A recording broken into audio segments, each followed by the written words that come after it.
Povo de Deus, boa noite.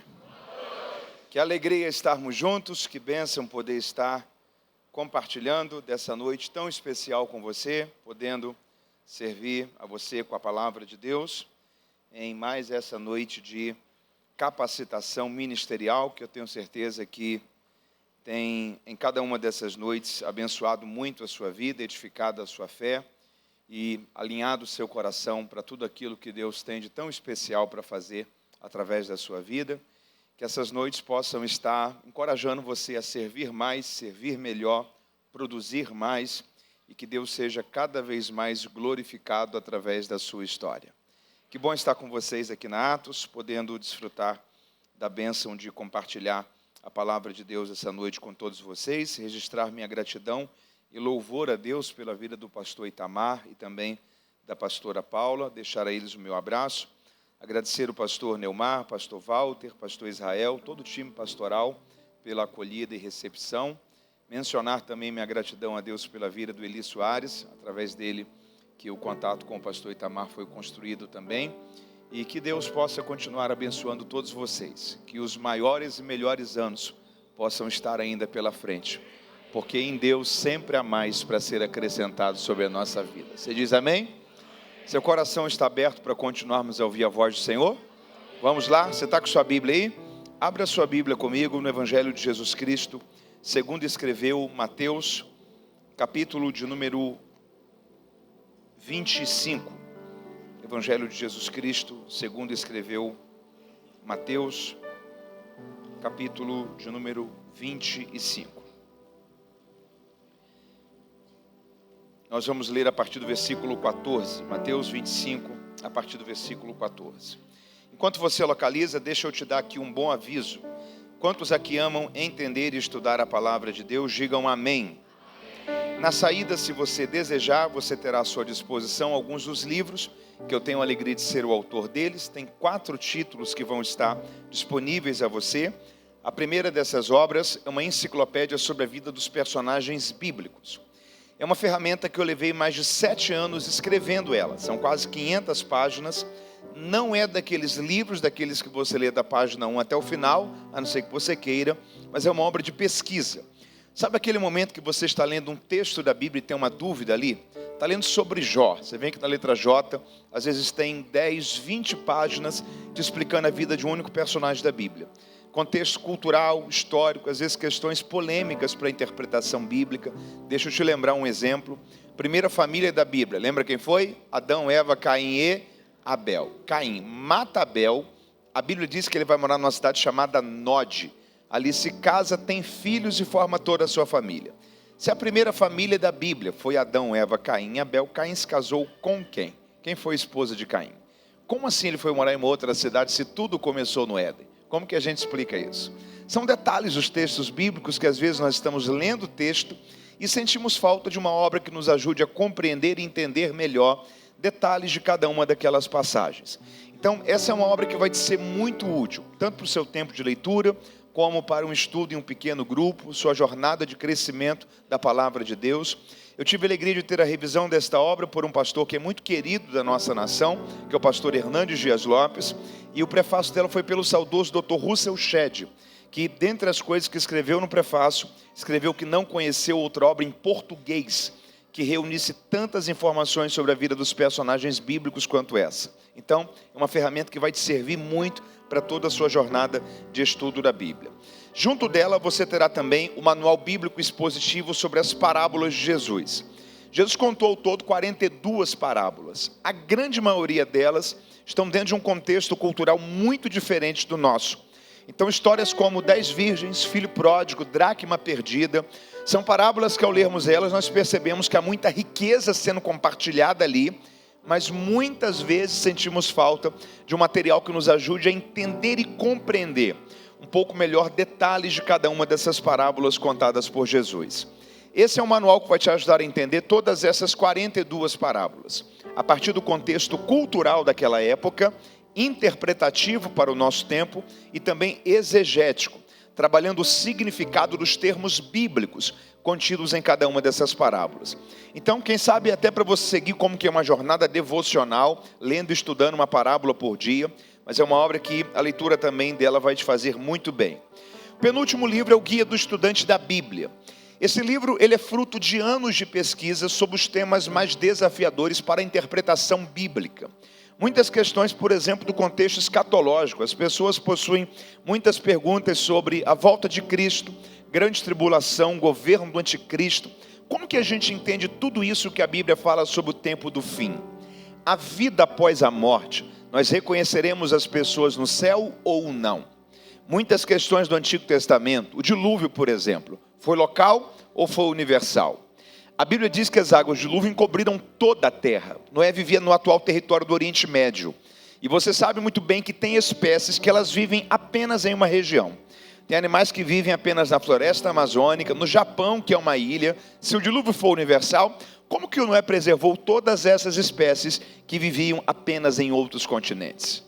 As pessoas, elas viviam mesmo quase 1000 anos no livro do Gênesis, ou a contagem de anos lá era diferente da contagem de anos do nosso tempo. No livro dos Reis diz que um rei começou a reinar com tal idade. O livro das Crônicas fala que foi com uma idade diferente. Em um evangelho diz que Jesus curou um cego em Jericó, no outro fala que foram 2. Em um evangelho diz que Jesus libertou um endemoniado em Gadara, no outro fala que foram 2. Então são centenas de passagens da Bíblia que às vezes nós nos perguntamos como que a gente entende esse texto aqui, se esse outro texto fala isso daqui. Então é uma obra que vai te ajudar muito sobre como compreender passagens mais difíceis para a interpretação bíblica. E o último livro, essa é a minha obra mais recente publicada, o título dele é Lidere a Sua Vida. Ele é um livro publicado pela editora Vida, que é uma das principais editoras cristãs do nosso país. E ele é um livro que fala sobre as crises do nosso tempo, os dramas da nossa geração. Sobre 10 decisões pessoais e intransferíveis que apenas você poderá fazer para o seu desenvolvimento e o seu crescimento pessoal. Decisões como, por exemplo, sobre como vencer a procrastinação. Você já procrastinou alguma vez? A palavra procrastinar significa deixar para amanhã, seja pela tentativa de tentar fugir de enfrentar isso hoje, ou pela ilusão de pensarmos que amanhã será muito mais fácil. Pelo menos 80% de nós aqui essa noite temos sonhos, projetos e ideais que já éramos para ter concluído há muito tempo. Não concluímos ainda porque a gente procrastina. Como que a gente muda isso? Gestão do tempo, o sentimento de que o tempo está passando e a gente não está conseguindo fazer tudo o que era para estar sendo feito. Problemas como perfeccionismo, há pessoas que pensam que se não ficar milimetricamente perfeito não serviu, por não terem entendido que aquilo que foi bem feito é muito melhor do que o perfeito, que dificilmente nós vamos conseguir fazer. Mas como que a gente traz isso para a prática na mente da gente? Situações relacionadas à saúde emocional. As pessoas possuem potencial, habilidade, sabem onde querem chegar, mas por causa das suas emoções, sua vida simplesmente parou.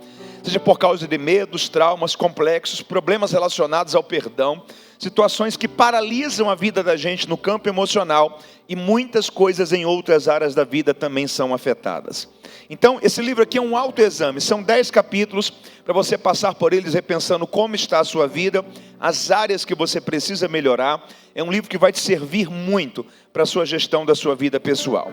É um livro que, se você não estiver lendo nenhum outro livro agora, é uma boa leitura para você começá-la já a partir de hoje mesmo. Lidere a sua vida. Ninguém vai poder fazer isso no seu lugar e o seu futuro espera que você faça isso muito bem feito. É uma obra que vai te servir demais. Todos eles vão estar à sua disposição. Na saída, você pode adquirir só 1, 2, 3 ou os 4. O valor deles, 1 é 50, 2 são 80. Levando os 4 é como se você tivesse ganhado 1.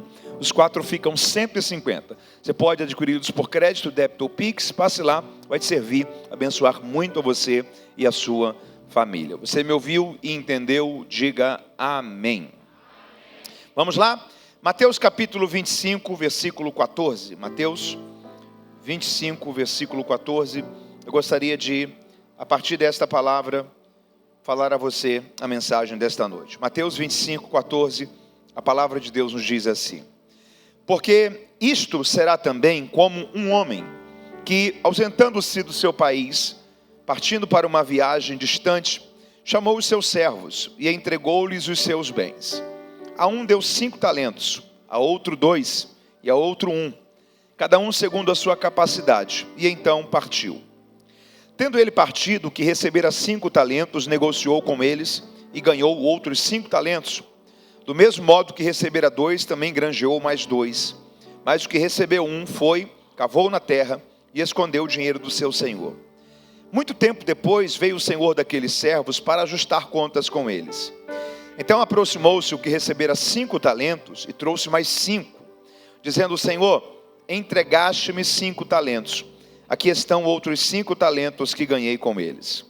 Seu senhor lhe disse: bem está, servo bom e fiel. Sobre o pouco foste fiel, sobre o muito eu te colocarei. Entre para o gozo, a alegria do seu senhor. Chegando também o que tinha recebido 2 talentos, disse: Senhor, entregaste-me 2 talentos, e aqui estão outros 2 que ganhei com eles. O seu senhor lhe disse: bem está, servo bom e fiel. Sobre o pouco foste fiel, e sobre o muito eu te colocarei. Entra para o gozo do seu senhor. Mas chegando também o que tinha recebido 1 talento, disse: Senhor, eu sabia que és um homem duro, que ceifas onde não semeastes e ajuntas onde não espalhastes. E atemorizado eu escondi na terra o teu talento, aqui tens o que é teu. Respondendo, porém, o seu senhor lhe disse: você é um servo mau e negligente. Sabia que ceifo onde não semeei e ajunto onde não espalhei?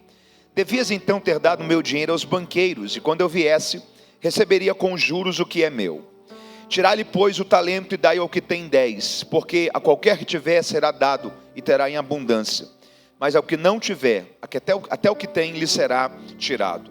Lançai, pois, o servo inútil nas trevas exteriores, e ali haverá para sempre pranto e ranger de dentes. E se você leu comigo, diga amém. Pergunta para alguém perto de você aí: o que é que você tem feito com o seu talento? Você pode questionar isso para ele? Dá um sorriso para aquele que está do outro lado, fala assim: e você? O que é que você tem feito com o seu talento? Você está com o seu coração aqui? Amém? Esse texto aqui, ele é um texto muito precioso e muito conhecido por todos nós. É uma parábola contada por Jesus, que talvez na sua Bíblia está escrita como a parábola dos talentos, a epígrafe que explica para a gente o que vai se dar a partir desses versículos. É uma história que Jesus contou de um homem que ele chama do senhor desta parábola, que era um homem muito rico. O patrimônio desse homem estava avaliado em aproximadamente 8 talentos. Para você ter uma noção de quanto que isso representava, 1 talento era uma das maiores cifras monetárias daquele tempo. Era o salário de aproximadamente 20 anos de trabalho braçal. Quanto tempo? 20 anos. Faz uma conta aí na sua cabeça. Lembra o valor que você ganha por mês, é o seu salário, ok? Multiplica isso por 12, é o seu salário de 1 ano. Multiplica isso por 20, é o seu salário de 20 anos. Imagina o seu salário de 20 anos, você trabalhar 20 anos e não receber 1 centavo algum, e no final de 20 anos você receber todo o seu salário de uma única vez de 20 anos de trabalho, e isso valer apenas 1 talento. 1 talento valia muito. Era como se nós estivéssemos falando hoje de 1 milhão ou 1 bilhão. Uma cifra assim que, embora a unidade monetária é única, é 1, mas o valor daquilo é muito expressivo. 1 talento valia muito dinheiro. Era preciso 20 anos de trabalho braçal para se conseguir um salário de 1 talento. O patrimônio desse homem era calculado em 8 talentos. Ou seja, se alguém conseguisse viver e trabalhar de forma ininterrupta 160 anos, sem gastar 1 centavo sequer, iria conseguir juntar o que esse homem tinha de patrimônio. Esse homem era um homem muito rico. Ele precisou fazer uma viagem, e ele chamou 3 servos, e ele repartiu os seus talentos com os seus servos. O primeiro servo ele deu 5 talentos, o segundo servo ele deu 2 talentos, e a um terceiro servo ele deu 1 talento, e seguiu viagem. O primeiro servo, a Bíblia diz que quando ele recebeu esse talento, esses 5 talentos, ele foi granjear, ele foi aplicar, rentabilizar, investir, multiplicar, a forma como você melhor entender e desejar assimilar para isso daqui. Mas ele entendeu que aquilo ali era uma preciosidade muito grande para estar parado, aquilo ali precisava desenvolver, aquilo ali precisava melhorar, aquilo ali precisava crescer. E o resultado desse esforço e dedicação é que de 5 talentos ele conseguiu dobrar esse capital financeiro. E de 5 talentos ele foi a quantos talentos? 10. O segundo servo, embora recebesse menos talentos, teve o mesmo êxito, porque também teve a multiplicação daquilo que lhe foi confiado, porque de 2 talentos ele foi a 4 talentos. Só que aí chega o terceiro servo, que recebeu 1 talento, e ele não se esforçou para desenvolvê-lo. Ele não se esforçou para trabalhar aquele talento. Ele simplesmente abriu um buraco e enterrou aquilo. E pensou o seguinte: quando o meu senhor voltar, eu devolvo isso para ele. Se eu perco isso daqui, como que eu vou ressarcir isso daqui para o meu senhor? Atemorizado, você pode repetir isso comigo? Diga: atemorizado. Atemorizado, ele escondeu, enterrou aquele talento. Deixa eu falar uma coisa aqui para você. Cuidado para você não estar deixando de viver os anos mais felizes da sua vida por causa do medo. Cuidado para você não estar deixando de viver os anos de maiores crescimentos, de avanço na sua vida por causa dos riscos. Mas e se der errado? E se eu não conseguir? Esse moço, ele foi dominado pelo medo, ele foi paralisado, ele nem tentou. Ele decidiu enterrar os seus talentos. E enterrando os seus talentos, ele estava também enterrando o seu futuro. Porque quando você enterra a capacidade que você tem, você está matando o seu potencial de crescimento. Você está enterrando o futuro que Deus tem preparado para a história da sua vida. As estações, os resultados, as manifestações de graça e favor. Deixa eu dizer uma coisa para você. Vença o medo no seu coração essa noite em nome de Jesus. E faça dessa noite o início dos melhores anos da história da sua vida. Deus não te confiou talentos para você enterrá-los. Há uma preciosidade dentro de você. E Deus quer usar você para multiplicar isso, para a glória do nome dele sobre a sua história. Esse moço era para ter feito isso, mas ele fez isso? Não, ele fez o quê? Enterrou. E ele foi criando várias desculpas, dizendo: e se eu perco isso daqui? Mas o meu senhor é um senhor muito cruel, ele gosta de ajuntar onde não espalhou, ele gosta de colher onde não semeou. Ele vai se auto-sabotando, pensando um monte de coisas na mente dele, para justificar a iniciativa dele de não fazer nada. Passou-se o tempo, não se sabe quanto tempo foi, mas um dia o Senhor voltou. E quando o Senhor voltou, é o momento da prestação de contas. O primeiro servo trouxe os 10 talentos, os 5 que recebeu e os outros 5 que multiplicou. O Senhor olhou para ele e falou assim: você foi um servo bom e fiel. E porque você foi fiel sobre o muito, sobre o pouco eu te colocarei. Você terá uma recompensa. Entre para o gozo do seu Senhor. Isso fala sobre a eternidade com Deus, a vida eterna, a alegria completa com Deus. Entre para a eternidade com o seu Senhor. Chegou o segundo servo e a Bíblia diz que o Senhor olhou para ele e disse: você também foi um servo bom e fiel. E do mesmo modo que foi recompensado o primeiro servo, você também será, porque você foi fiel sobre o pouco, sobre o muito também eu te colocarei. Entre também para a alegria eterna do seu Senhor.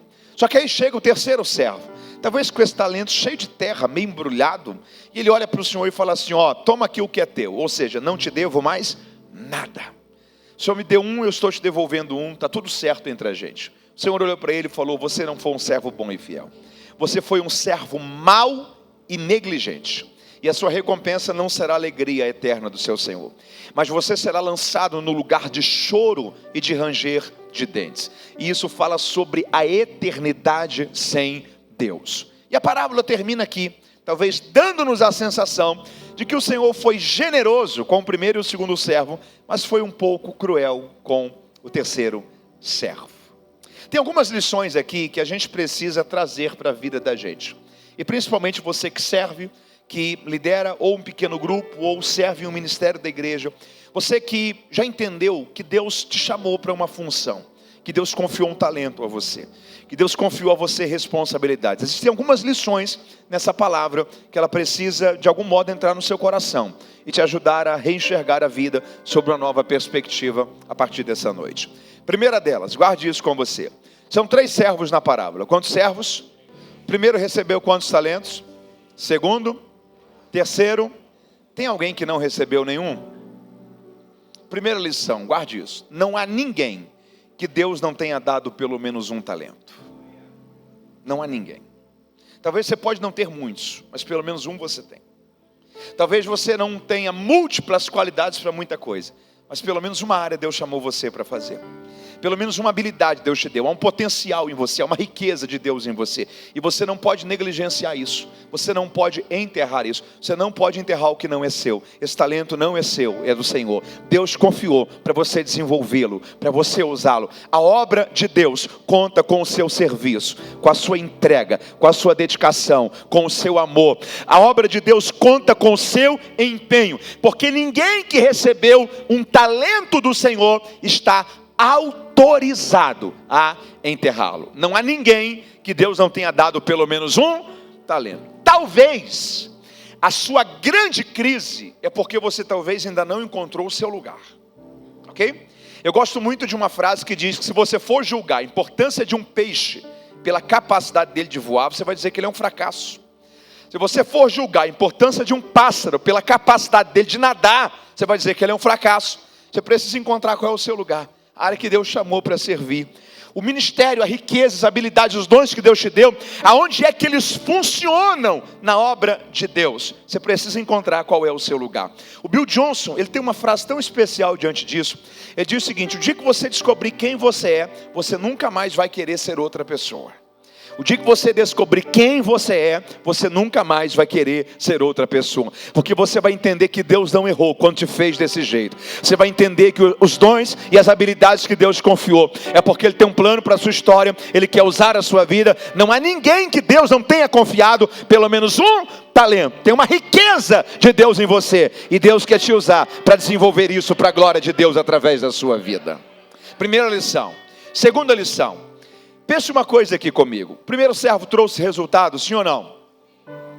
Precisou fazer um discurso? Não. Segundo servo trouxe resultado, sim ou não? Precisou fazer um discurso? Terceiro servo trouxe resultado? Fez discurso? Curioso isso, né? Sabe o que Jesus está ensinando para a gente aqui? Normalmente na igreja, quem é muito bom de dar desculpas é péssimo de produzir resultados. Normalmente gente que é boa em justificativa não é boa em mais nada. Gente que é muito boa de argumentação, de explicação. Gente que é muito bom de transferir culpas. Já viu? É a síndrome do Adão. Deus chegou para o Adão e falou assim: Adão, onde é que você está? Ele falou assim: Senhor, a mulher que o Senhor me deu desse fruto, eu comi e deu tudo errado aqui dentro. Deus não está perguntando nada disso, Deus está perguntando onde é que ele está. Mas primeiro lugar ele está colocando a culpa em Deus. Ele está falando assim: ó, culpado é o Senhor. Se eu não tivesse me dado Eva, estava tudo tranquilo agora, viu? Segundo lugar, culpada é Eva. Se ela não tivesse me dado desse fruto, estava tudo sobre equilíbrio. Mas ele não olha para Deus e fala assim: Senhor, eu errei, a aliança eu quebrei, o que o Senhor me pediu, eu não obedeci. Ele está transferindo culpas. Ele está transferindo, porque gente que é muito bom de transferir culpas é péssimo de reconhecer erros. Gente que é muito bom de sempre culpar alguém. Ele não cresceu porque a culpa foi do outro. Ele não conseguiu porque a culpa foi do outro. Ele não desenvolveu porque a culpa foi do outro. Gente que sempre tem um culpado para o fracasso dele é péssimo de identificar qual é a parcela de responsabilidade que ele tem naquilo que não deu certo. Deixa eu falar uma coisa para você. O tempo está passando, está na hora de parar de transferir culpas. O tempo está passando, a gente está envelhecendo e tem um chamado de Deus para a vida da gente. Está na hora de parar da gente querer culpar todo mundo por aquilo que na verdade foi falta de dedicação, de entrega, de esforço, de disciplina. Tem alguém comigo aqui? Deixa eu dizer uma coisa para você: você não pode fazer parte do grupo da desculpa, você tem que fazer parte do grupo do resultado, porque Deus conta com você para uma grande obra ser realizada através da sua vida. Repita isso comigo: eu preciso parar de acreditar nas minhas desculpas. Você lembra o episódio da multiplicação dos pães? A Bíblia nos diz que Jesus chegou para os discípulos e perguntou: como que a gente pode alimentar toda essa multidão? O Filipe, qual é o nome dele? Filipe olhou para Jesus e falou assim: Senhor, o lugar é deserto, já é tarde, e nem se a gente tivesse 200 denários, a gente iria conseguir alimentar toda essa multidão. Jesus está pedindo uma solução, está pedindo uma. O Filipe está dando 3 desculpas. Guarde isso. As 3 desculpas que Filipe está dando são as 3 maiores desculpas que a gente também acredita na vida da gente. Primeira desculpa, a desculpa do lugar. A desculpa do o lugar é deserto. O que Filipe está dizendo é: o lugar não serve. Já ouviu alguém falar isso? Eu tenho muito potencial, pena que o lugar que eu estou não ajuda.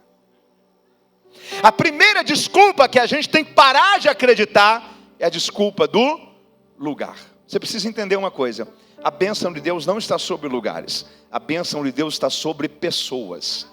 Deus usa pessoas para mudar a história de lugares.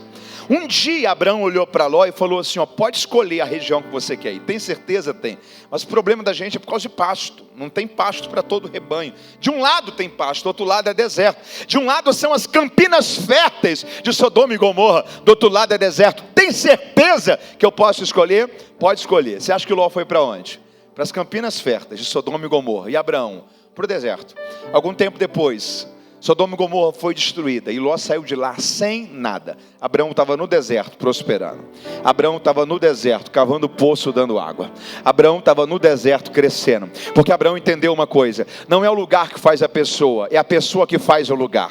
Você pode estar no lugar mais improvável que for. Você pode estar no lugar mais árido que for. A bênção de Deus ali sobre você, Deus vai te usar para mudar a história daquele lugar. Primeira desculpa que a gente tem que parar de acreditar é a desculpa do lugar. Segunda desculpa que a gente mais acredita: já é tarde. Segunda coisa que o Felipe falou, já é. Segunda desculpa que a gente mais acredita: não dá mais tempo. Se eu fosse mais novo. Se eu tivesse entendido isso 20 anos atrás. Se eu tivesse 30 anos de idade agora. Deixa eu falar uma coisa para você. Não aceite a desculpa do tempo paralisar você. Nosso problema não é tempo, é falta de atualização. Você pode repetir isso comigo? Diga: o meu problema não é tempo, é falta de atualização. Você tem um celular? De vez em quando ele pede para atualizar. Você pode estar com o aparelho mais novo que for. Se você ficar 5 anos sem atualizar ele, quando você tentar atualizar ele, você não vai conseguir deixar ele compatível com a atualização mais constante. Porque ele ficou tanto tempo sem ser atualizado, que a estrutura do sistema dele não vai conseguir atualizar tudo de uma vez só. E você pode estar com um aparelho de 10 anos, mas se você estiver fazendo as atualizações certinho nele, daqui a 5 anos ele está funcionando normalmente. Porque o problema não é o tempo, o problema é a falta de atualização. Você pode ter a idade que for. Se você renovar a sua mente, renovar o seu espírito em Deus, se você estiver sempre buscando crescer, se você estiver sempre buscando entender como que você pode melhorar na área que você serve, seja ministerial, seja profissional, se você estiver sempre buscando crescer, estar conectado com aqueles que são os melhores da sua geração, para desenvolver, para não ficar para trás, para não ficar obsoleto, mas para se atualizar, deixa eu dizer uma coisa para você: o tempo não vai ser uma desculpa para você. Você está entendendo isso? A Bíblia diz que Deus é poderoso até para restituir o tempo que foi perdido. Você pode repetir isso comigo? Diga: Deus é poderoso para restituir o tempo que foi perdido. É aquele sentimento de olhar para trás e dizer: se eu tivesse me dedicado mais, como teriam sido diferentes os meus últimos 10, 15, 20 anos. Deus é poderoso para restituir esse tempo. Se você alinhar o seu coração em Deus, o que talvez você tenha de sentimento que você não viveu nos últimos 10, 15, 20 anos, Deus é poderoso para te fazer viver nos próximos 2, 3, 5 anos. Deus é poderoso para restituir o tempo que foi perdido. Mateus, mas eu não sou mais jovem, eu já tenho 50, 60, e a Bíblia diz que o homem está sujeito a viver 70 anos, e o que passar disso é canseiro e enfado. Você lembra quem escreveu esse salmo? Diga comigo: Moisés. Quem foi? Moisés viveu quantos anos? 120, esperto Moisés, né? 70 para os outros, 120 para ele. Já viu o que a Bíblia fala sobre a velhice? A Bíblia diz que os vossos velhos darão frutos. A Bíblia diz que os vossos velhos terão sonhos. Sonho não é algo para ontem, sonho é algo para amanhã. Há um tempo atrás eu ouvi uma frase que eu achei ela maravilhosa: depois de 40 anos a gente vira um Fusca. O que manda não é mais o ano de fabricação, é o estado de conservação. Se você estiver cuidando da sua saúde, das suas emoções, da sua mente, do seu coração em Deus, os anos mais felizes da vida ainda podem estar por chegar. Pare de acreditar que não dá mais tempo. Dá tempo sim. Deus vai te ajudar. Há uma história extraordinária de Deus para você. Você pode celebrar Deus mais forte ainda por isso. Segunda desculpa que a gente tem que parar de acreditar é a desculpa de que não dá mais tempo. De que não dá mais. Diga para alguém perto de você: dá tempo sim. Terceira desculpa que a gente mais acredita. O que foi que Felipe falou? Nem com 200 denários. Nem com 200? Terceira desculpa que a gente mais acredita é que a gente não tem dinheiro. É a maior delas. Deixa eu falar uma coisa aqui para você. Você precisa mais de dinheiro do que de coragem. Você precisa mais de coragem do que de dinheiro. Ok? Você precisa mais de coragem do que de... Você precisa mais de coragem do que de... Entenda que Deus é provedor para quem acredita. Deixa eu repetir isso aqui para você. Deus é provedor para quem acredita. Eu vou falar a terceira vez. Deus é provedor para quem acredita. Tem chances de você desistir, de Deus falhar, não. Você pode abençoar alguém perto de você com isso? Olhe nos olhos dessa pessoa e fala assim, ó, tem chances de você desistir, de Deus falhar, não. Um dia Deus chegou para Elias e falou assim, Elias, vá para o ribeiro de Querite, vá para o ribeiro de... Porque eu já ordenei aos corvos, já ordenei aos que te sustentem. Algum tempo depois o ribeiro secou. Aí Deus falou, Elias, vá para Serepta, porque eu já ordenei a uma viúva que te sustente. Tinha chance de Elias não ir para o ribeiro, sim ou não? Sim. Tinha chance dele chegar no ribeiro, Deus não cuidar dele? Não. Tinha chance de Elias não ir para Serepta, sim ou não? Sim. Tinha chance dele chegar em Serepta e Deus não cuidar dele? Você precisa entender que tem chances de você desistir, mas não tem chances de Deus falhar com você. Deus disse, Elias, vá, porque eu já ordenei. Entenda isso. Com você, Deus fala. Com a providência, Deus ordena. Há uma dimensão diferente da comunicação de Deus. Porque se você não desistir, Deus vai cuidar de você. Se você não desistir, Deus vai te surpreender com a provisão dele para a sua vida. Se você não desistir, há uma porta aberta de cuidado e provisão de Deus. Eu estou crendo nessa palavra de Deus sobre alguém agora. Se você não desistir, Deus vai te surpreender com o cuidado dele para a história da sua vida. Você pode celebrar Deus por isso? Pare de acreditar nas suas desculpas. 3 desculpas que você tem que sair desse culto hoje, vencendo elas. Diga comigo, lugar, tempo e falta de dinheiro. O problema é que as nossas desculpas, nós vamos acreditando nelas. E a gente vai parando. E a gente vai desanimando. Você conhece alguém que tem potencial para viver um futuro incrível, mas está acreditando nas desculpas? Conhece? Será que esse alguém está sentado na cadeira que você está sentado?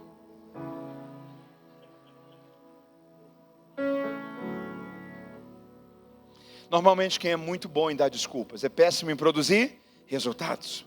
Sabe o que é interessante aqui? Pensa uma coisa aqui comigo. Imagina que eu tenho um carro no valor de 50 mil. Qual valor?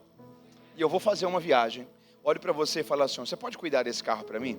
E eu fico 3 anos em viagem. Quanto tempo? 3 anos depois, quando eu voltar, eu vou esperar que você me devolva o quê? O carro. Eu vou reclamar com você que eu te entreguei ele valendo 50 mil e agora ele depreciou e está valendo 42?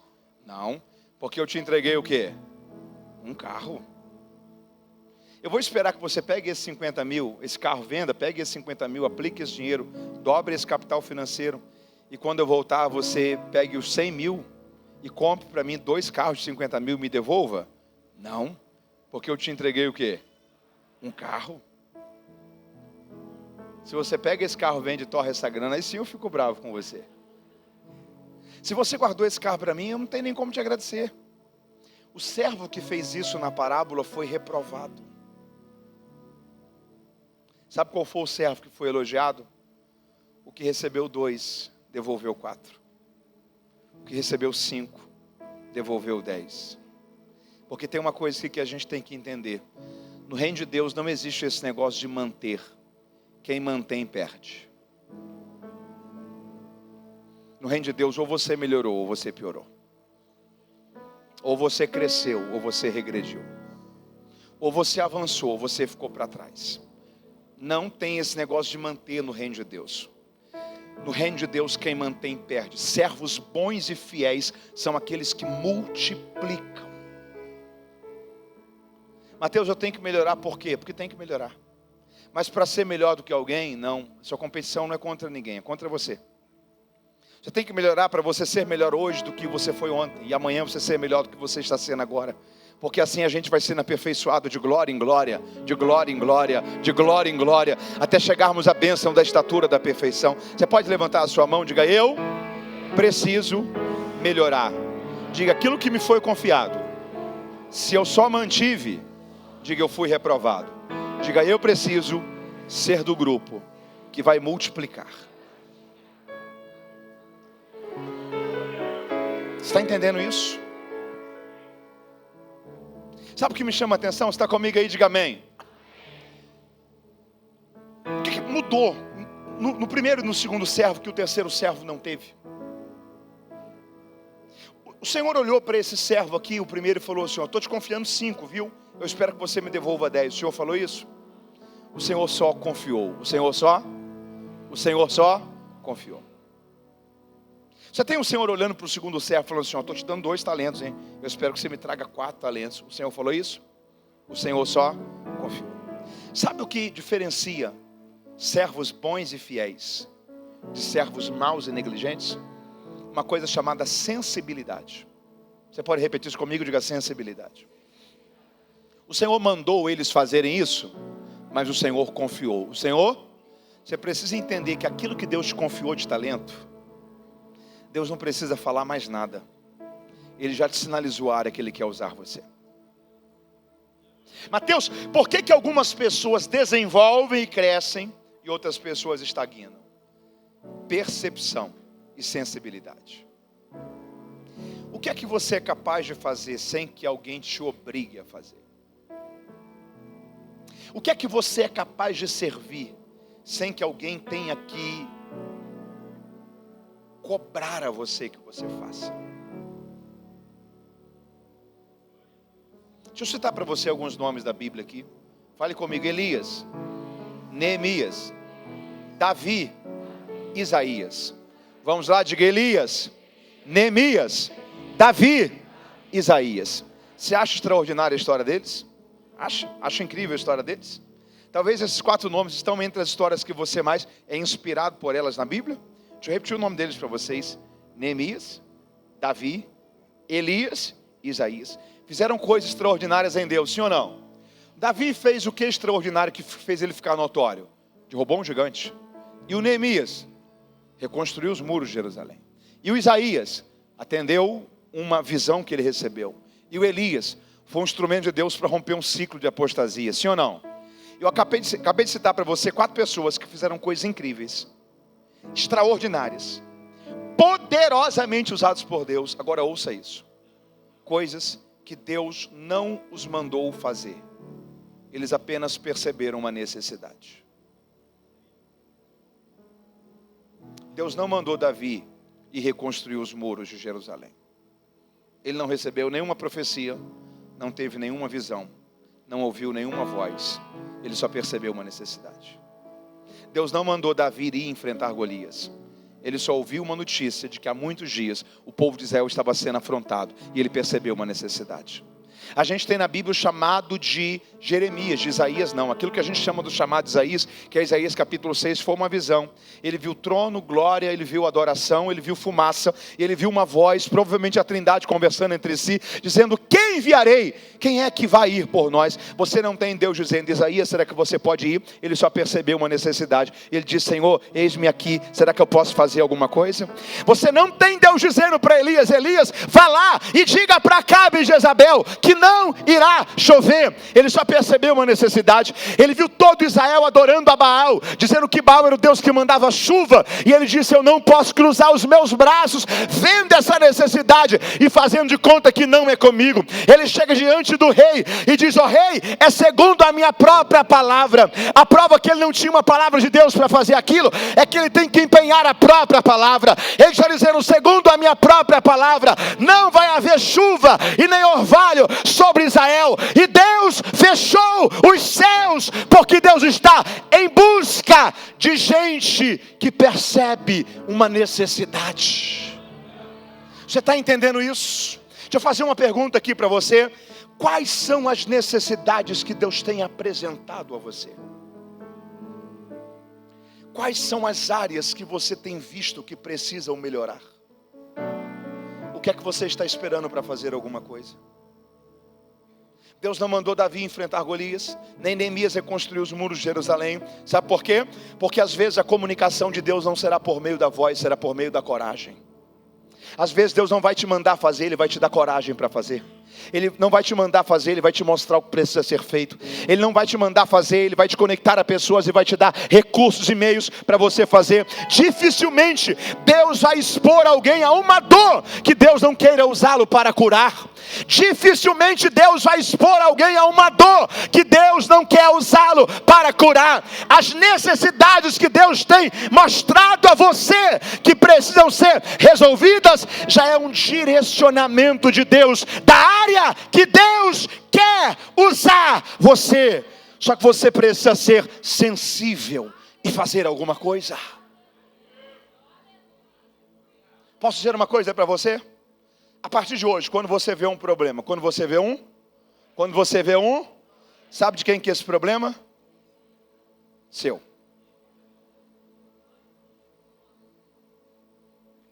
Você pode bater no seu peito e diga: a partir de hoje, quando eu ver um problema, diga: esse problema é meu.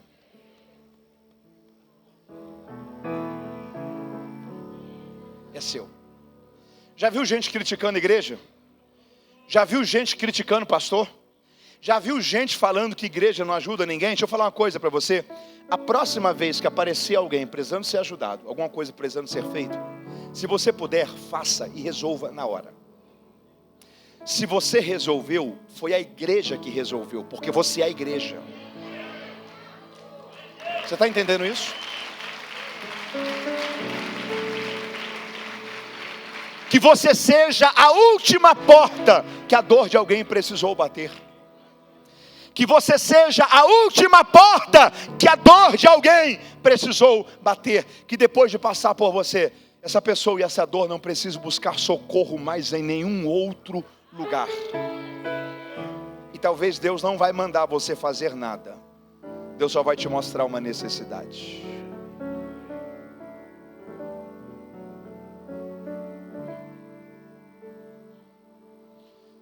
Quais são as coisas que a gente tem deixado de viver por falta de iniciativa? Porque a todo tempo a gente está esperando sinais. Deixa eu falar uma coisa para você. A gente saiu da lei, na engrenagem mudou, na graça mudou a engrenagem do sinal.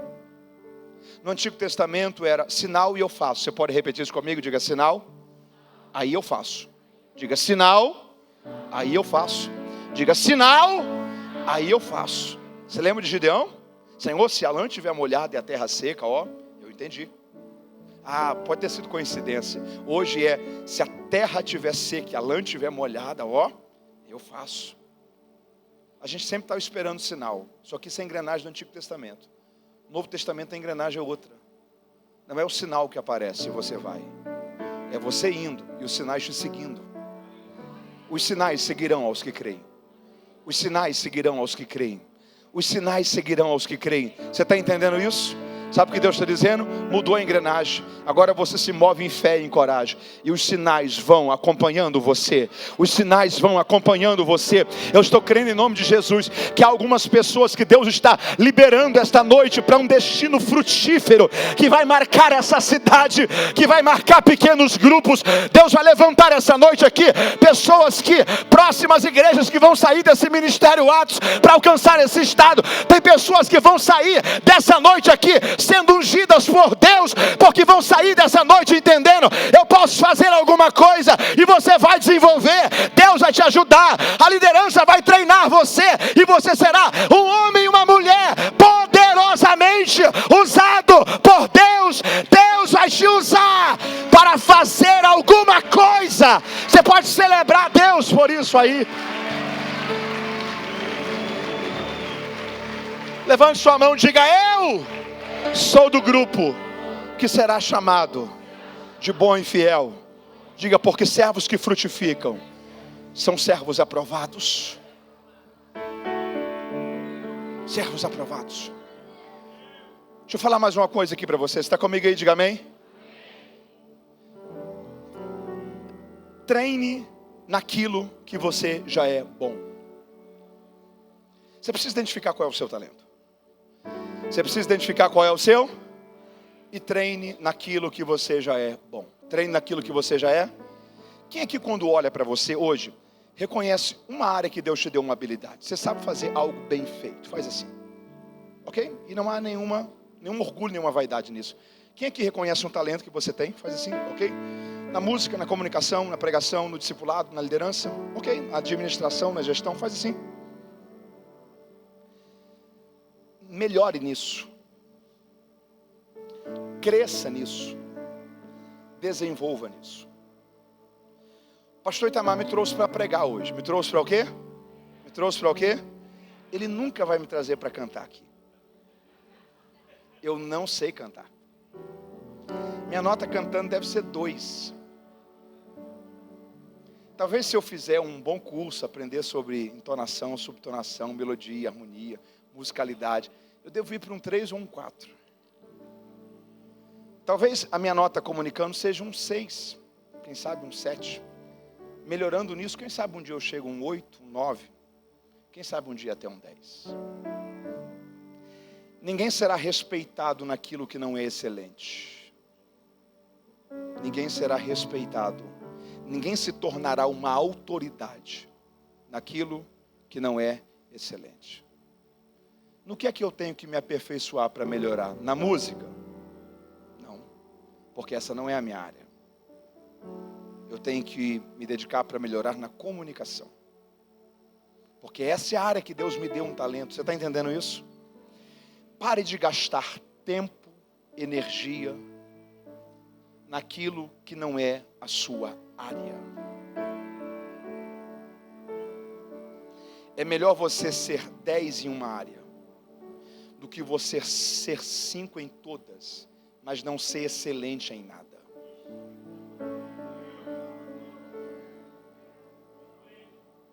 Você precisa ser excelente em uma área. Você precisa ser bom em alguma coisa. Você está entendendo isso? Tá?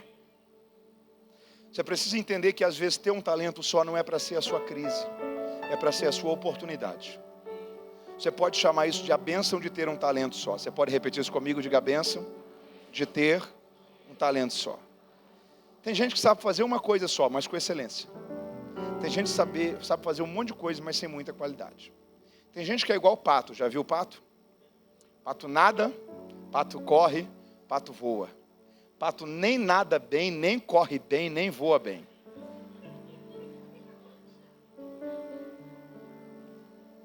Tem gente que faz mal feito mais ou menos um monte de coisa. Tem gente que faz uma coisa só. Mas é gente que encontrou, meu talento está nisso daqui. Eu vou melhorar nisso daqui. Você pode falar isso com Deus hoje? Diga, Senhor, eu quero melhorar naquilo que o Senhor me deu um talento. Diga, eu quero ser excelente em uma área. Você pode repetir isso comigo? Diga, eu quero ser excelente em uma área. Diga, me ajuda, Senhor. Eu quero melhorar, eu quero desenvolver o meu talento. Agora deixa eu fazer aqui uma outra pergunta.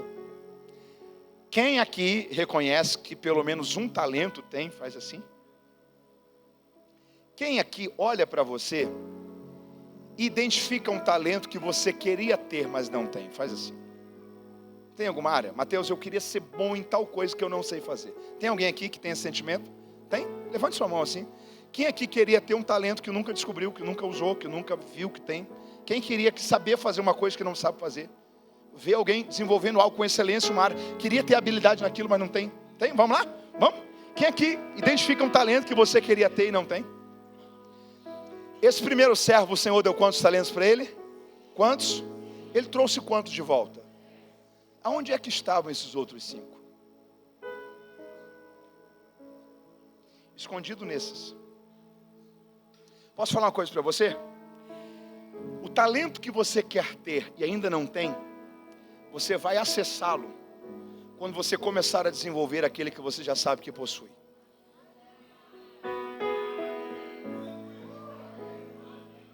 Há um mistério em Deus. Quando você não enterra os talentos que você sabe que Deus já te deu. Isso desenvolve a tal ponto que multiplica, você encontra outros. É alguém que às vezes o pastor olha e fala assim, tem uma vocação de liderança para você. Você vai cuidar de um pequeno grupo, você vai cuidar de jovens, você vai cuidar de adolescentes. Em 20, 30 anos essa pessoa é um excelente pastor. Ele nunca se enxergou como pastor. Mas alguém identificou nele um talento. Esse talento desenvolvido gerou outro. Você está entendendo isso? É por isso que quando você enterra talentos, você enterra o futuro. Quando você deixa de fazer aquilo que você sabe que Deus te chamou para fazer e te deu habilidade para fazer, não é só que você está deixando de fazer isso, você está jogando no lixo toda uma história que Deus já preparou para acontecer sobre a história da sua vida. Tem alguém entendendo isso? O que eu preciso que você entenda é que você não está autorizado a enterrar esse talento que Deus te deu. Você está proibido de enterrar os talentos que Deus confiou a você. Sabe qual é a grande questão? O primeiro servo de 5 foi a quantos? De 5 foi a quantos? O segundo servo de 2 foi a quantos? E o terceiro servo de 1 ficou com quanto? De 1 ficou com quanto? Talvez ele está olhando para quem está do lado, está dizendo o seguinte, se eu tivesse pelo menos 2, eu não enterrava. Se eu tivesse pelo menos 5, eu acreditava. Posso falar uma coisa para você? Sabe quem é que enterra talento na igreja? Quem só tem um. E posso ser sincero em outra coisa? A grande maioria de nós não somos pessoas de muitos talentos. A grande maioria de nós somos pessoas de um talento só. A grande maioria de nós somos pessoas de um talento só. E sabe quem é que enterra talentos na igreja? Quem só tem um. Porque a gente olha e fala assim, ninguém vai nem perceber falta. Tem gente tão melhor do que eu. Tem gente que está desenvolvendo tão mais com qualidade do que eu. Tem gente que vem de uma família melhor, de um poder aquisitivo melhor. Tem gente que tem um português melhor. Tem gente que tem uma comunicação, uma aparência melhor. Deixa eu dizer uma coisa para você. Você não tem que se comparar com as outras pessoas. A comparação é um problema, porque se você se compara com alguém e se sente melhor, você pode cair no pecado do orgulho. Se você se compara com alguém e se sente inferior, você pode cair no pecado da autocomiseração. É uma loucura querer se comparar com alguém. As pessoas não começaram no mesmo momento, elas não enfrentaram as mesmas dificuldades, elas não lidaram com os mesmos obstáculos, elas não vieram do mesmo cenário. Você precisa entender que Deus tem uma história para cada um, e você está proibido de se comparar com outras pessoas. Pode até ser um só, mas esse talento que Deus te deu, Ele deu foi a você, não foi a mais ninguém. Então Deus conta com você para que esse talento não morra dentro da sua vida. Quem enterra talentos na igreja é quem só tem um. É quem só tem. Sabe o que faltou para esse moço? Uma coisa chamada esforço. Se ele tivesse se esforçado, ele teria terminado com quantos? 2. E ele está olhando talvez para a gente que tem 2 talentos. E está dizendo, se eu tivesse isso, eu não parava. Se ele não tivesse existido, ele ia desenvolver ao ponto do nível de gente que ele está olhando e está dizendo, se eu estivesse pelo menos nesse nível, eu acreditava. Se ele tivesse se esforçado, ele teria ido a 2. Sabe qual é o grande problema da vida? Esforço. Repita comigo, esforço. Diga de novo, esforço. Você lembra quando Deus chamou Josué? Deus disse, Josué, esforça-te, tenha bom. Esforça-te, tenha bom. Sabe qual que é a engrenagem da vida? Leve isso para a vida. Em primeiro lugar, se esforce. Faça o quê? Quando você se esforça, essa força que você coloca, começa a te fazer a ter resultados que você não estava tendo. Ok? São esses resultados que produzem em você a primeira porção de ânimo, para que com esse ânimo você consiga se esforçar ainda mais para produzir ainda melhor. Deus não começa pedindo da gente ânimo, Deus começa pedindo da gente esforço. Já encontrou gente que disse, pastor, eu queria até ter servido esse ano, pena que me faltou ânimo. Já encontrou gente assim? Pastor, eu queria até ter participado tanto mais dos ministérios esse ano. Pena que eu estava tão desanimado, me faltou disposição. Prerrogativa para começo não é bom ânimo. Prerrogativa para começo é o quê? É esforço. Quando você deixa de se esforçar, você mata o futuro. Quando você deixa de se esforçar, você enterra talentos. Quando você deixa de se esforçar, você joga no lixo uma história que Deus já tinha preparado para você. Deixa eu compartilhar com você uma última coisa e eu caminho para a conclusão. Sabe o que é curioso aqui? O Senhor repreendeu o terceiro servo, sim ou não? Mas a repreensão foi qual? Foi olhar para ele e falar o seguinte: você não dobrou. Foi isso que o Senhor falou? Qual foi a repreensão do Senhor? Você tinha que pelo menos ter dado esse dinheiro aos banqueiros. Dado esse dinheiro aos? Por causa de uma coisa chamada juros e correção. A gente está 2000 anos depois dessa história. A mentalidade bancária ainda é a mesma. Imagina que essa pessoa que está do seu lado aí tem 500 mil reais guardado dentro de casa. Quantos mil reais? Dá uma olhada para ele, ver se ele tem 500 mil reais guardado dentro de casa. Quantos mil reais que ele tem guardado dentro de casa? Quantos mil? Quantos mil? Aí ele chega no banco amanhã. Escuta isso, ele chega no banco amanhã e ele fala assim, ó, tem alguma coisa aí para me aplicar esse dinheiro aqui? O gerente fala assim, tem. A gente tem aqui um investimento maravilhoso. Está te rendendo aí 15% ao ano, 1,3%, 1,4% ao mês. Aí você vai lá e aplica aquele dinheiro. Para você que tinha um dinheiro e deixou lá, qual que é a sua rentabilidade? 1,3%, 1,4%. Aí amanhã chega um empresário daqui de Lagoa Santa, no mesmo banco, olha para o gerente e fala assim, eu estou num empreendimento, será que o banco pode me dar um empréstimo? O gerente fala assim, claro. Eu preciso de 500 mil reais emprestados. O gerente fala assim, nós temos esse dinheiro para te emprestar. Mas qual que é os juros que eu vou pagar? Você vai pagar uns juros de 2,5% ao mês. Para você que tinha um dinheiro e colocou lá, qual que é a sua rentabilidade? 1,3%. Para o banco que usou o seu dinheiro para emprestar, qual que é a rentabilidade dele? 2,5%. É nisso que o banco faz lucro. O que Jesus está dizendo é o seguinte, você tinha que pelo menos ter pegado esse dinheiro e deixado com os banqueiros. Você iria pelo menos corrigir a inflação. Só que você enterrou o seu dinheiro. Você depreciou. Você inutilizou o valor. Você mortificou o potencial. Você foi mau e negligente. Apesar de não ter roubado o talento do seu Senhor, você devolveu ele para o seu Senhor valendo menos. A crítica do Senhor para o terceiro servo não é que ele não fez muito, é que ele não se esforçou para fazer nada. Eu preciso que você entenda uma coisa aqui comigo. O problema talvez não é que você não está tendo o melhor índice de desempenho, de multiplicação, de crescimento. O problema é quando você se contenta em não fazer nada.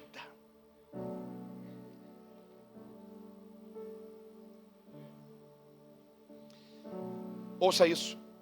Um dia Jesus estava saindo de Betânia, e Jesus estava com fome. Jesus estava com fome. Ele viu uma figueira. E a Bíblia diz que a figueira estava com a folhagem completa. Folhagem?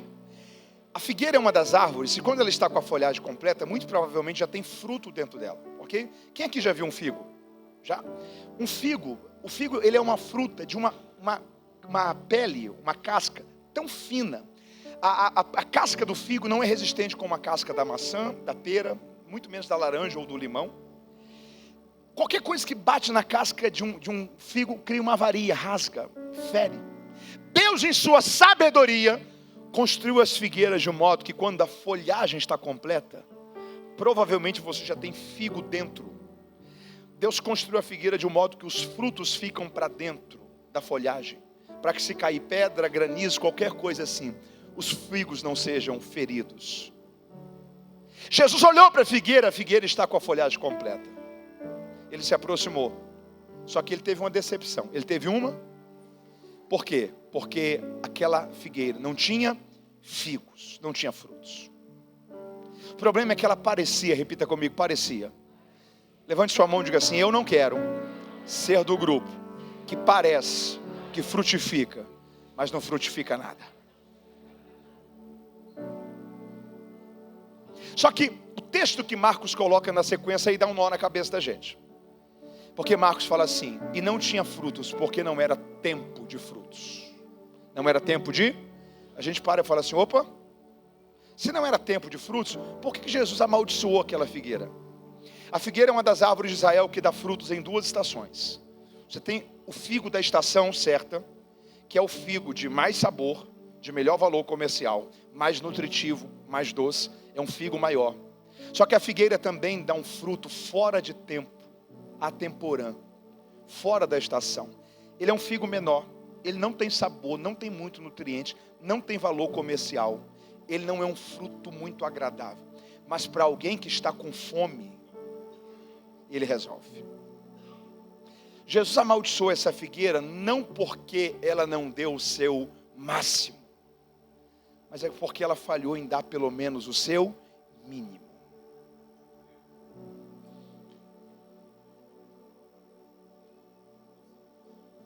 Talvez a cobrança de Jesus hoje não é porque você não está a 1000, mas é porque você está feliz estacionado.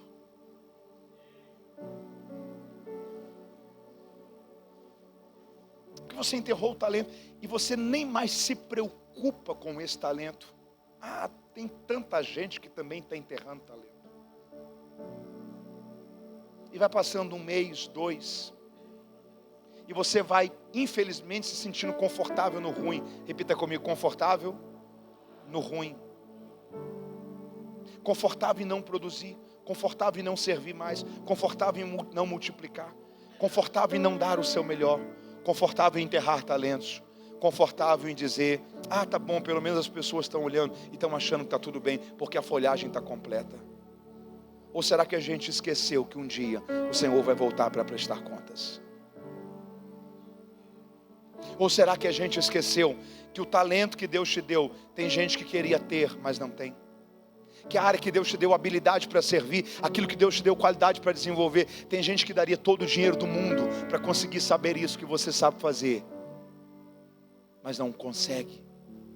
Deixa eu dizer uma coisa para você. O Senhor está nos reunindo nessa noite de segunda-feira, nessa atualização ministerial, nessa jornada dessa capacitação ministerial, e você precisa sair dessa noite incomodado, olhando para você e dizendo: aonde estão os talentos que eu sei que Deus colocou na minha vida? Será que eu estou dando o meu melhor? Será que eu estou me esforçando? Ou será que eu me contentei em não fazer nada? Será que eu me contentei em só vir em culto e assistir culto? Será que tudo que eu vivencio da minha vida cristã é só quando eu entro por aquela porta? Mas tem dons, tem habilidades, tem chamado, tem vocação, e talvez você está distraído com tanta coisa, mas não está dedicando o seu coração, não está pelo menos se esforçando em produzir alguma coisa. O Senhor está dizendo para você esta noite: você precisa pegar uma pá, desenterrar esse talento, começar a usá-lo, começar a se esforçar. O início do seu esforço vai te ajudar a começar a ter mudança sobre a sua vida. O Senhor está dizendo: esforça-te. Se você se esforçar, vai chegar bom ânimo para a sua história, e Deus vai te ajudar a viver dias melhores. Você precisa ter coragem para fazer alguma coisa. Você está entendendo isso? Eu preciso concluir essa mensagem orando com você. Você pode estar em pé. Aonde é que estão os seus talentos? Aonde é que estão os seus talentos? Diga: Senhor, eu preciso fazer alguma coisa. Diga: Senhor, me desperta. Eu preciso sair dessa noite e fazer alguma coisa. Sabe qual é a matemática de Deus? Ouça isso para a gente orar. Sabe qual é a matemática de Deus? O primeiro servo trouxe quantos talentos de volta? Quantos? Na mão dele tinha quantos talentos? E ele devolveu quantos? 10. Embora ele devolveu 10, o saldo dele é 10. O saldo dele é qual? 5. O que devolveu 4, embora devolveu 4, o saldo dele é 4? O saldo dele é qual? E o que devolveu 1, embora devolveu 1, o saldo dele é 1? O saldo dele é qual? 0. Sabe por quê? Porque Deus vai nos julgar não por aquilo que nós recebemos, mas por aquilo que nós produzimos com o que recebemos.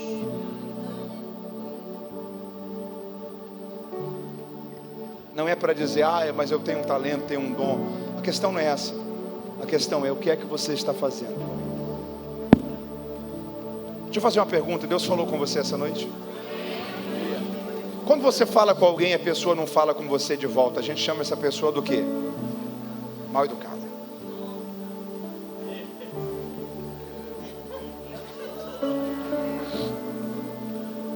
Esse culto precisa ter uma resposta sua para Deus.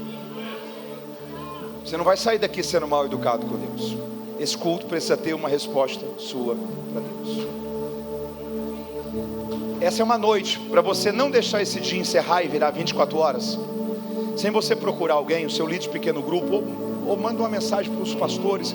Fala assim: pastor, eu cheguei naquela noite ali com um talento enterrado, viu? Mas eu quero falar para o senhor que eu desenterrei hoje esse talento, e eu sei fazer isso daqui. Eu sei servir no Kids, eu sei servir na recepção, eu sei servir na mídia, eu sei servir na adoração, e tem toda a dinâmica da cultura da igreja sobre como pessoas são selecionadas para isso. Mas o que eu estou dizendo para você é que você está proibido de sair desse culto contente com um talento na sua vida enterrado. Você está proibido. Você precisa procurar o Senhor da obra. Você precisa procurar a liderança da casa. Você precisa procurar quem Deus colocou como autoridade naquela jurisdição e dizer: eu não vou enterrar o meu talento. Eu estou te procurando para dizer que eu tenho um talento e eu decidi que eu vou começar a usá-lo. Você está me entendendo? Se Deus falou com você, essa palavra precisa ter uma resposta em você de volta para Deus. Você precisa hoje fazer alguma coisa para sair dessa estagnação espiritual que você está. Hoje. Coloque sua mão no seu coração. Diga: Senhor, eu estou diante da tua palavra, e eu ouvi a tua palavra e temi. Diga: ó Deus, não deixe que eu enterre os talentos que o Senhor me confiou. Senhor, me perdoe se eu acreditei nas minhas desculpas, seja do tempo, seja do lugar, seja da falta de recurso, qualquer que seja a desculpa. Diga: Deus, ajuda-me. Eu não quero ser do grupo que teve talentos, mas foi reprovado, do grupo que teve dons, mas perdeu a eternidade. Diga: ó Deus, aviva a minha vida, renova o meu coração, acende em minha esperança. Diga: Senhor, eu quero ser do grupo que vai multiplicar. Eu quero ser do grupo que vai desenvolver. Diga: Senhor, eu quero fazer alguma coisa. Eu quero servir melhor a partir dessa noite. Há alguém do seu lado aí? Eu vou pedir que agora por 10, 15 segundos você ore por essa pessoa. Você não vai pedir por você, você vai pedir por essa pessoa. Você vai ministrar sobre a vida dele e sobre a vida dela. Comece a orar e dizer: Senhor, traga uma graça nova. Senhor, tira toda a ferrugem, todo o desânimo, toda a estagnação, toda a preguiça, toda a desculpa. Diga: Senhor, tira tudo aquilo que quer parar o meu irmão. Renova ele agora, Senhor. Renova ele com uma unção nova, com uma graça nova, com uma alegria nova. Diga: ó Deus, não deixe o meu irmão enterrar o talento dele. Não deixe o meu irmão parar de servir na área que o Senhor deu a ele uma habilidade para servir. Ore agora, ore agora, ore agora, ore agora, ore agora. Levante a sua voz e ore. Levante a sua voz e clame. Nós estamos entrando em guerra agora. Nós estamos entrando em guerra agora. Nós estamos entrando em guerra agora. Há barreiras sendo quebradas, a cadeia de preguiça sendo quebrada, a cadeia de desânimo sendo destruída agora. Ore agora, ore agora, ore agora, ore agora, ore agora, ore agora. Ministre sobre essa pessoa que está perto de você. Ore por ele, ore por ela. Diga: Senhor, renova o meu irmão agora. Enche o meu irmão agora. Derrama poder, graça, autoridade, ousadia. Ore agora por alguém. Seja cheio de ousadia, seja cheio de graça, seja cheio de autoridade, seja cheio de unção. Receba agora o poder de Deus que se aperfeiçoa em nossas fraquezas. Agora, agora, agora, agora, agora, agora, agora, agora, agora, agora, agora, agora. Ore por alguém, ore por alguém, ore por alguém. Deixe Deus te usar para abençoar a vida de alguém agora. Ore um pouco mais, ore um pouco mais, ore um pouco mais. Ore um pouco mais, ore um pouco mais, ore um pouco mais. Ore um pouco mais, ore um pouco mais. Ministre sobre a vida de alguém que está perto de você agora.